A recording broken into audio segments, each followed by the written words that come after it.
जय बद्री केदारनाथ दोस्तों, बहुत बहुत स्वागत है आप लोगों का मेरे एक और यूट्यूब वीडियो पे। तो दोस्तों, जैसा कि आप लोग जानते हैं कि आज 4 जून हो चुकी है और 3 जून तक के मेरे म्यूचुअल फंड पोर्टफोलियो अपडेट हो चुके हैं।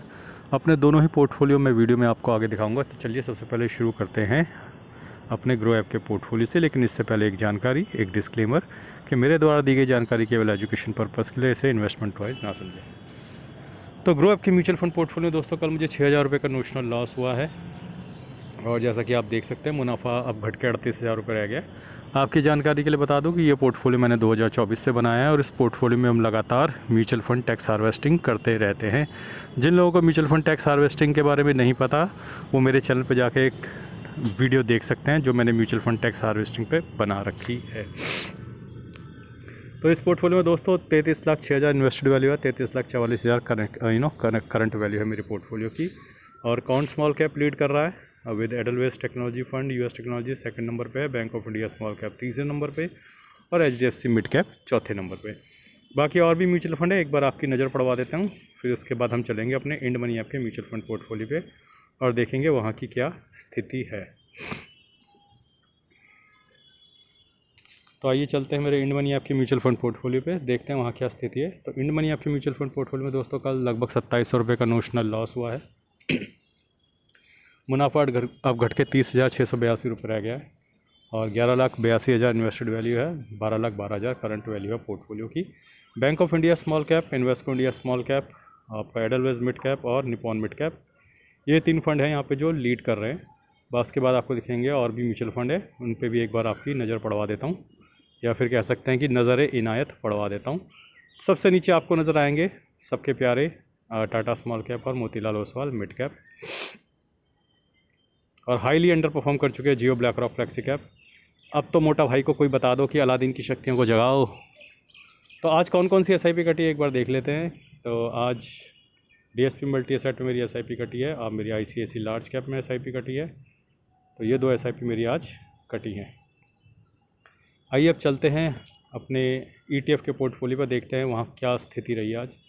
ईटीएफ के पोर्टफोलियो में आज मुझे लगभग 500 रुपये का गेन हुआ है, क्योंकि आज तो मार्केट थोड़ा ऊपर गई है हल्की फुल्की। तो आप देख सकते हैं किस किस ईटीएफ में मुझे कितना कितना गेन हुआ है। और यहाँ पे इन्वेस्टेड वैल्यू जो है 2,82,000 है, करंट वैल्यू 2,47,000 है। ओवरऑल आप देख सकते हैं कि अभी भी 12% के नुकसान में है और अभी कोई भी ईटीएफ और शेयर्स जो है प्रॉफिट में नहीं है। ठीक है, सबसे ऊपर निफ्टी 20 नज़र आ रहा है, लेकिन उसके अलावा आपको दिखेगा कोई भी शेयर प्रॉफिट या ईटीएफ अभी प्रॉफिट में नहीं है।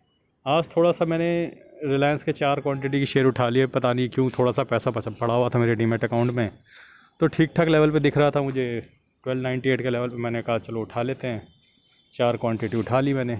वह इतना ही पैसा पड़ा था डीमैट में, तो मैंने कहा चलो ये पैसा पड़े पड़े अंडे दे रहा है, तो इस पैसे का कुछ सदुपयोग करते हैं, और मैंने रिलायंस के 4 शेयर उठा लिए। तो रिलायंस, जैसा कि मैंने आपको बताया, अपने आप में एक म्यूचुअल फंड है, तो ये समझ लो कि एक फ़ंड या ईटीएफ उठा लिया, ऐसा समझ लो।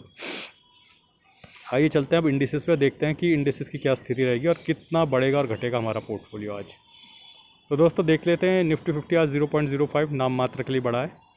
वहीं mid cap 50 0.43%, mid cap 100 0.46%, mid cap 150 0.43%, small cap 100 0.49%, small cap 50 0.38%, small cap 250 0.58%। तो ब्रॉडर इंडेक्स को अगर पकड़ लिया जाए आज, तो ऐसा लग रहा है कि लगभग 0.3% के आसपास हमारा पोर्टफोलियो बढ़ना चाहिए। Mid cap, small cap heavy जिनका पोर्टफोलियो उनका ज़्यादा बढ़ेगा, जिनका लार्ज कैप हैवी है जैसे मेरा, तो हमारा थोड़ा कम बढ़ेगा। ठीक है, तो अपना अपना कैलकुलेट कर लेना, क्योंकि लार्ज कैप में बहुत ज़्यादा बढ़ोतरी नहीं हुई है। हाँ, लेकिन अगर आपके एक्टिव म्यूचुअल फंड्स हैं तो थोड़ा ज़्यादा गेन मिल सकता है या थोड़ा ज़्यादा लॉस भी मिल सकता है, डिपेंडिंग कि आपके लार्ज कैप म्यूचुअल फंड ने कौन से स्टॉक्स होल्ड किए हुए हैं। दोस्तों आज डेटा थोड़ी देर में देखेंगे हम क्या आया है, कॉल और पुट का डेटा। लेकिन दोस्तों मेरे को एक चीज़ साफ साफ ऑब्ज़र्व करने में नज़र आ रही है कि सेलिंग एफआई की तरफ से हो रही है। एफआई जो कि ज़्यादा लार्ज कैप में होल्ड करते हैं, इसलिए लार्ज कैप में गिरावट हो रही है। लेकिन स्मॉल कैप और मिड कैप में मुझे ऐसे कोई गिरावट नज़र नहीं आ रही है। स्मॉल कैप और मिड कैप बेसिकली बाय करते हैं हमारे डोमेस्टिक इंस्टीट्यूशन, तो स्मॉल कैप और मिड कैप में लगातार स्ट्रेंथ बनी हुई है। हालांकि मार्केट गिरते गिरते लगभग 23,200 के लेवल पे पहुंच गया है, 23,200-300, लेकिन स्मॉल कैप और मिड कैप में ऐसी कोई गिरावट हो नहीं रही है। स्मॉल कैप और मिड कैप का भले ही बढ़ नहीं रहे हैं लेकिन वो ऑलमोस्ट वहीं पे खड़े हैं, थोड़ा बहुत ऊपर नीचे कर रहे हैं ये, लेकिन गिरावट जो है देखने में आ रही है सिर्फ लार्ज कैप में।